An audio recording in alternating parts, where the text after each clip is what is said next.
slovenské pivo. Dobre, no, tak ja s vami nesúhlasím, pretože nie je to tak a teraz je to trošku také špecifickejšie pivo a v podstate, dobre, keby sme išli akože okolo tej IPy, čo je vrchne kvasené pivo, tak OK, ale je to ležiak, ale aký? Aký ležiak? Je teraz značku? Alebo teda... Nie, druh, pivný štýl. To je taký trošku špeciálne. Nie IPA? S chmermi, ktoré sa používajú pri IPách, ale nie je to IPA, je to ležiak.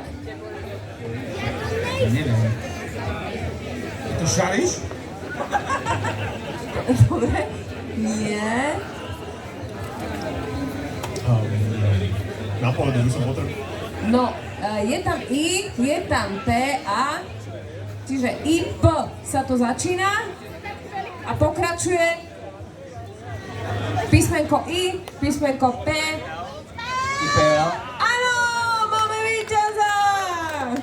Ležiak, ale s chmermi, ktoré sa používajú pri IPách, čiže India Pale Lager, IPL. Toto sme mali, taký špeciálny ležiak, takže uhádli ste chmel, takže toto je super a všetci v podstate ste víťazi, lebo už sa pomaličky končí druhý deň tohto festivalu, 3. ročníka.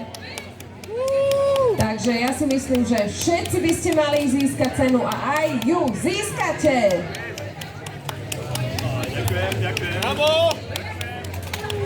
Takže snáď budete dobre spomínať na slovenskú pivnú korunku. Ďakujem, najlepší pivný festival. No to sa teším. A prídete aj o rok? Určite. Dobre. Takže už máme niektorých zaistených aj na ďalší rok a ešte máte kupóny na pivo, tak si môžete pivečko ešte vychutnať. Do 10. sú otvorené stánky, všetky, potom sa zatvárajú jednoznačne, takže máte možno, že ste nejakých 20 minút alebo koľko využiť to, že sú tu tieto stánky, či už si dať jedlo alebo pivo. Blahoželáme ešte raz!